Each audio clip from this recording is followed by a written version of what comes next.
Yeah, correct yourself because they'd have came for you on social media. Right? Yeah, I'm like, Reebok, what you talking about? You don't know women's basketball, blah, blah, blah.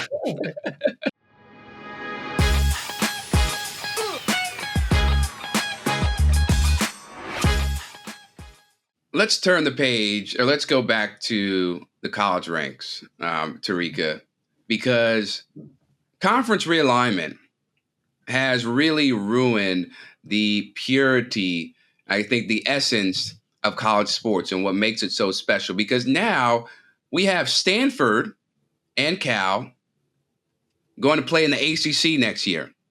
Mm-hmm. That's wild. Those road trips, the traveling logistics. And I know Coach Tara VanDerveer, who just retired, the all-time winningest coach in D1 history, said the ACC transition wasn't part of it. She just felt it was time. I'm not sure if I entirely believe her. I just don't fully. But it's sad to see what it's doing because you lose one of the greatest coaches in sports, right? Not just basketball, a pioneer. And then shortly after that, Kiki Iriafen, who was going to be their best player returning after Cameron Brink left, and she actually was sometimes the better player on the court, even when Cam was playing. Now she's entering the transfer portal, and she put a do not contact tag on her transfer portal status. So that means, don't contact me. I'm gonna contact you, or maybe I've already had my mind set up. So I'm curious, do you feel the same way when it comes to Tara retiring? One, and then also how it affects these rivalries and just the beauty of different parts of the game. Chris, we are on the same page as it relates to Tara retiring. I think legacy is important, right? And although I have no doubt in my mind that had she continued to stay at Stanford, Stanford would still remain a top team in women's basketball.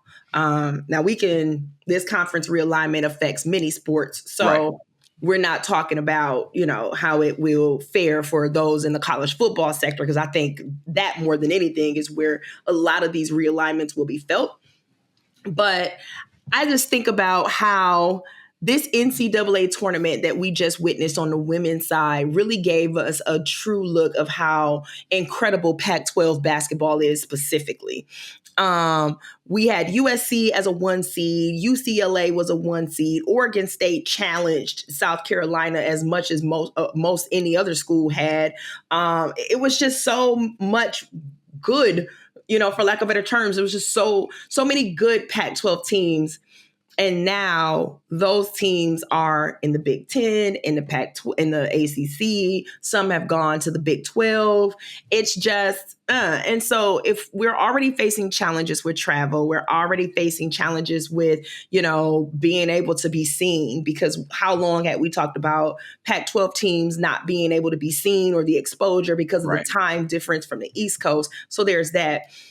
But then there's also just the quality of play. Right? There's a different level of talent in the ACC, in the Big Ten, and the SEC than there is in these other conferences. And I think Tara was just like, I don't want to deal with setting that up. I don't want to deal with travel. I don't want to deal with what comes along with conference realignment. But more importantly, and maybe she wasn't thinking this exactly because this isn't the kind of person that Tara is, but certainly your legacy is on the line.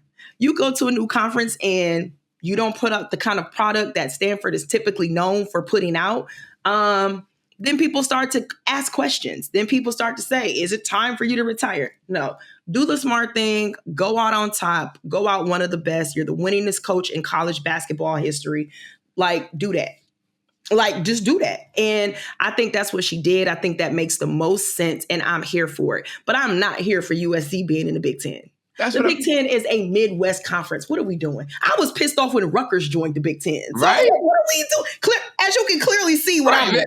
Yeah. Right? So I'm like, what are we doing? So that just does not make sense to me. But I just think that if the Pac-12 was going to have any year from a basketball season standpoint to go out, this was one of the best ways that you could have seen this conference dissolve, with winners, with players making names for themselves. Mackenzie Forbes out of Yep. USC was drafted last night. Like Charisma was drafted. Elisa Peely from Utah was drafted. So if there was one way for a conference to go out, like this was a hell of a way for the Pac-12 to go out. For real, like between the men's football programs in the Pac-12 special year, and then of course the women's basketball, they were undoubtedly, especially or at least in the women's aspect, the hardest conference in the nation. Like we're so used to seeing, SEC being the toughest conference in women's basketball, but this year Pac-12 was a gauntlet. Like they were beating up on each other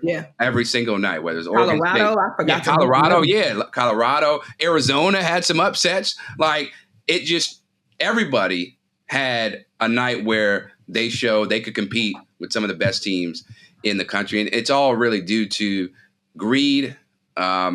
For these TV contracts, right? And it just messes up so much of these players' lives and coaches. And I think maybe another thing, quickly, I'm not sure how invested Tara was in the NIL structure.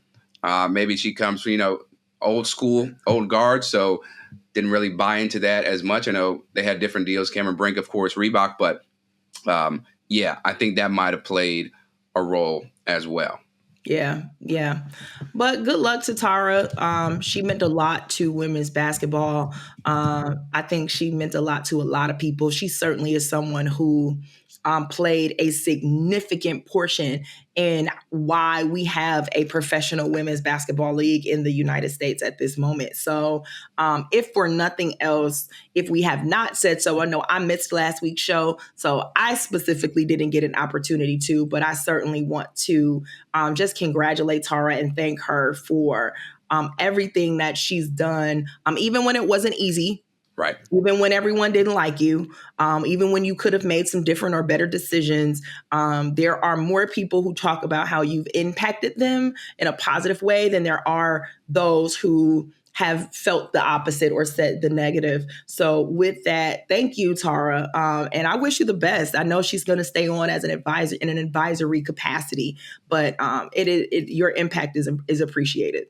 Oh, yeah, 100%. And just one correction. I said Cameron Brink and Reebok. That's not who she signed with. It was actually New Balance. So just wanted to correct that point. Yeah, correct yourself, because they'd have came for you on social media. Right? Yeah, I'm like, Reebok, what you talking about? You don't know women's basketball, blah, blah, blah.